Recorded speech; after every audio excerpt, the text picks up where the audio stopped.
이재명 대통령이 어제 인선 발표하면서 용산 대통령실이 무덤 같다는 말을 했거든요. 이 발언 잠깐 영상 보고 얘기 나누시죠. 지금 용산 사무실로 왔는데 꼭 무덤 같습니다. 아무도 없어요. 필기도구 제공해줄 직원도 없군요. 컴퓨터도 없고 프린터도 없고 황당무계합니다.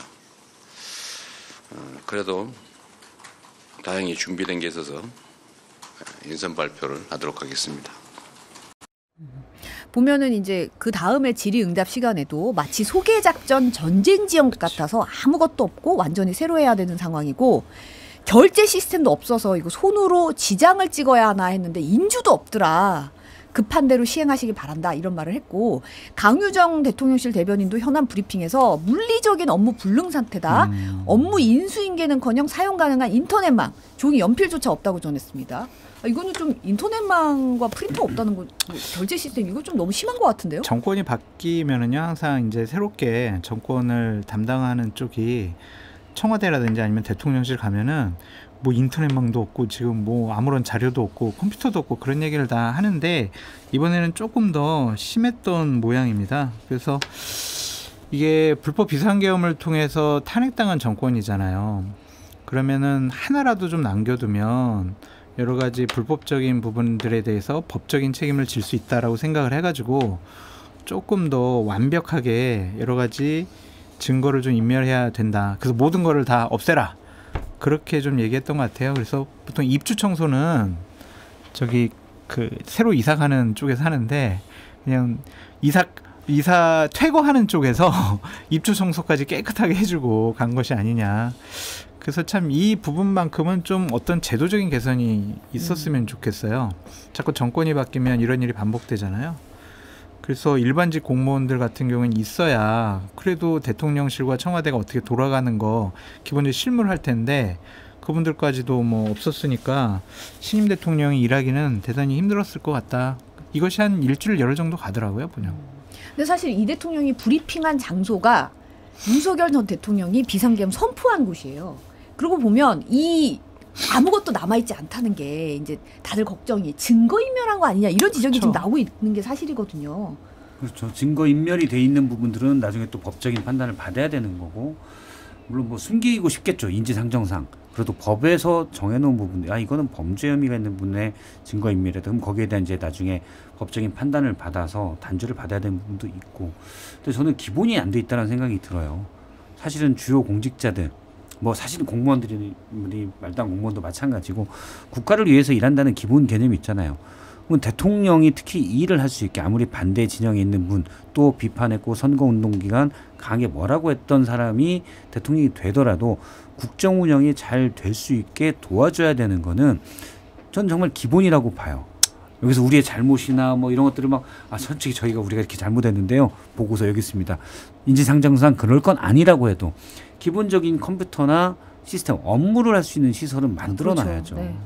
근데 그거를 그냥 다 가져가 버렸다. 물론 아예 텅텅 빈 건 아니겠지만 사람도 일부 있고 그러겠지만 너무 싫다. 이게 사실은 이제 적대적인 진영 논리의 폐해로 국민의힘에서 도저히 뭐 도와줄 수 없다. 이렇게 된 것 같은데 이거는 기본이 아니다. 본인들이 정권을 잡았을 때 우리 당이 잘 돼서 우리 편이 그게 아니잖아요. 다 누구나 지금 역대 정권들이 다 우리 국가를 위해서라고 얘기를 하잖아요.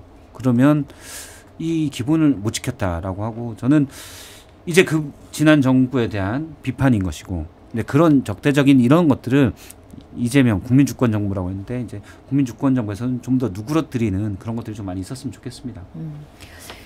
이재명 대통령이 이제 대통령실 근무하는 일반직 공무원 즉시 복귀를 지시했는데 지금 10명을 제외하고는 다 복귀 의사를 밝혔다고 해요. 오늘 대부분 출근한 걸로 전해지고 있더라고요. 이게 이제 늘공들 얘기인 거죠. 그렇죠. 그러니까 직업 공무원들. 네. 이분들 당연히 원래 이런 식으로 원대 복귀시키면 안 돼요. 그래서 전임 정권의 비서실장이 이런 일을 했을 텐데 그건 대단히 부적절하고 잘못됐고 일반 공무원들이 와가지고 어떤 기본적인 시스템을 구축을 하고 일할 수 있는 환경 만드는 것은 당연히 해야 될 일이었다라고 말씀드립니다.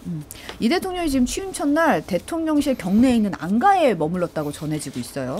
인천 계양 사저에서 출퇴근하기에는 이제 시민들도 불편하고 경호상의 문제도 있으니까 지금 경내에서 머물렀다고 지금 전해지는데 일단은 한남동 관저에는 들어가지 않을 모양이에요.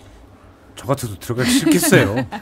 저 같아도 들어가기 싫고 제가 옛날에 관저 얘기를 들어보니 이제 관저를 어떻게 꾸몄냐 이것도 이제 수사 대상이죠. 네. 이른바 21g에서 대충 했는데 처음에 들어갔는데 윤석열 전 대통령 시절에 관저하고 들어갔는데 제대로 된 업체가 아니라 김건희 씨 지인이 아는 업체 해가지고 그냥 한 거잖아요. 옛날에 이제 대학 다닐 때 네. 동기가 운영하는 그쪽이었는데 대학원 시절인가요? 아무튼 그러다 보니 뭐 보일러도 제대로 안 들어왔다. 그래서 윤석열 대통령이 요즘 왜 이렇게 추워? 이런 얘기도 들리고 거기 스크린 골프 있다고 그러잖아요. 네. 우리가 이제 다 아는 스크린 골프의 몇몇 유명 브랜드들이 있잖아요. 그러니까 제가 거기 스크린 골프가 이제 세 곳인가 있다고 들었었거든요. 네. 그래요? 관저에 있고 그다음에 대통령실에도 원래 직원용 그런 체육시설 같은 걸 개조해서 마치 직원용인 것처럼 하는데 스크린 골프 시설이 들어섰다고 하더라고요. 그것도 이제 나중에 다 수사가 되겠지만 그럼 브랜드가 혹시 골프 땡이야? 하고 물어보니까 아니래요. 처음 들어보는. 아. 그것도 그러면 그래 어떻게 했지? 몰라. 여사가 아는데 했겠지. 정확도가 좀 떨어질 것 같긴 해요. 근데 사실 혹시 골프 땡이면 그것도 조금 난감했겠다는 생각도 듭니다. 왜냐하면 갑자기 전국에 스크린 골프 하시는 분들 치고 있는데 윤석열 대통령님이 4번 홀에서 홀인원 하셨습니다. 자막 뜨거든요. 위에. 전국 네트워크상. 닉네임을 바꿨겠죠. 그렇구나. 죄송합니다. 네. 본인이 대통령이라고 닉네임 하지는 않았을 것 같은데. 그러네요. 아니 로그인을 안 하고 그냥 쳤겠죠. 게스트로. 근데 또 사실 보도 따르면 이제 한남동 관저의 그 물 사용량이 상당히 평균 사용량이 일반보다 훨씬 2배 정도 늘어나고 이래서 그 부분도 사실은 이 도대체 무슨 시설이 있길래 이러냐 이것도 수사 대상일 것 같아요. 뭐 여러 가지가 있을 수도 있고요. 예. 이제 뭐 청와대로 돌아가겠다는 입장에서 이제 장기적으로는 세종으로 간다고 했지만 이제 그 부분도 이제 어떻게 될지 좀 봐야 될 것 같고. 네. 그런데 이제 이 대통령이 어제 취임 선서하기 위해서 이제 국회를 찾았을 때 굉장히 이례적인 장면이 포착이 됐어요. 카메라에. 경호처와 경찰이 몸싸움을 벌이는 장면이 이제 잡혀서 주목이 됐는데 잠시 영상 볼까요? 오늘 오전 서울 여의도 국회의사당. 이재명 대통령이 취임 선서를 위해 부인 김혜경 여사와 중앙홀로 들어섭니다. 그런데 대통령 부부가 대기 중인 의원들에게 악수를 하려고 다가서는 순간 이 대통령 뒤쪽에서 경호 인력으로 보이는 두 남성이 몸싸움을 벌입니다. 검은색 넥타이를 맨 남성이 녹색 넥타이의 남성 진출을 막는 듯한 모습입니다. 두 사람은 대통령 부부가 앞으로 더 걸어간 뒤에는 서로를 노려보는 듯한 표정으로 한 차례 더 언쟁을 벌이기도 했습니다. 이게 대선 후보는 경찰이 경호를 맡지만 사실 대통령으로 당선되면 대통령 경호처로 경호 업무가 인계가 되는데 이 대통령이 어제 사실 경찰의 경호 테스트 이제 근접 경호 좀 해달라고 지시를 하면서 경찰과 경호처가 함께 경호를 맡았어요. 이 과정에서 이 신경전이 고스란히 드러난 건데요. 경찰이 어젯밤에 근접 경호 업무에서는 철수했다고 오늘 오전에 밝혔더라고요. 이런 신경전이 노출된 거를 아마 의식해서 이 부분을 명확하게 이제 가르마를 탄 것 같아요. 대통령실 소속 경호원들은요, 자기네 소속의 사람들이 아니면은 모두 다 위험 인물로 생각을 합니다. 그렇기 때문에 대통령을 보호해야 된다라는 저런 생각 때문에 경찰이든 뭐 누구든 근접 경호든 이런 건 상관없이 자기네들이 업무 범위라든지 부여받은 임무에 조금이라도 좀 침탈을 하거나 아니면은 관여를 하려고 하면은 저렇게 대단히 과민 반응하더라고요. 저도 이제 옛날에 집권여당 사무처 직원할 때 그런 걸 상당히 많이 느꼈었는데 저런 모습이 하여튼 이재명 대통령이 경호처에 대한 불신을 좀 나타내서 경찰의 근접 경호를 부탁을 한 거 아니겠어요? 근데 그런 것들은 기본적으로 대통령이 되셨으면 경호처의 경호를 받는 것이 맞다고 보여집니다. 근데 전 이해는 돼요. 왜냐하면 공직은 각각 공적인 임무를 해야 되잖아요. 그런데 경호처가 보여줬던 김성훈 경호처죠. 김성훈 차장이 있었던 경호처가 보여줬던 것은 이광호 본부장부터 사실은 공직 대통령을 지킨다 이것보다는 윤석열 전 대통령 김건희 씨의 사병처럼 움직였거든요. 예를 들어 총을 쏴서라도 막아. 그거를 김성훈은 지시를 내렸고 그러면 대통령 가장 근접해 있는데 사실 경호처가 700명 정도인데 제가 알기로는 거의 대부분 90% 이상은 당시 김성훈 차장의 그런 지시에 반발했습니다. 네. 그래서 연대 성명서도 나오고 나중에 파면된 뒤에는 사실 그 연명해서 물러나라라는 얘기까지 했잖아요. 90% 이상은 김성훈 차장의 지시들에 반발했고 실제 따르지 않아서 체포도 집행이 됐지만 몇 명이 어떤 생각을 가졌는지 모르잖아요.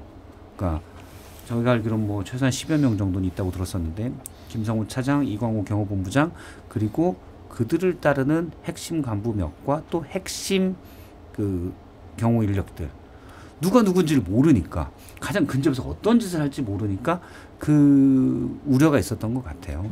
근데 사실은 공직자들이 공직을 하지 않아서 생겼던 신뢰가 무너진 상황이었기 때문에 생긴 거고 빨리 이 부분이 경호처 중에 누가 어떻고 대통령 근접 경호를 하는 분들이니까 그렇죠. 약간 검증이 돼서 제대로 됐으면 좋겠습니다. 저 보니까 좀 궁금한 게 갑자기 생겼습니다. 둘이 겨루면 누가 이길까? 안 궁금해요? 사람마다 다르겠죠. 네. 경호처 최고 엘리트들 아니에요. 무술 그렇죠. 고단자들. 네. 누가 이길까 궁금하네요. 안 그래도 어제 이제 선서식에서 경호처가 22 경찰 경호대를 배제해가지고 논란이 있었는데 이제 경호 업무에 22 경찰 경호대도 복귀한 것으로 이제 전해졌습니다. 네.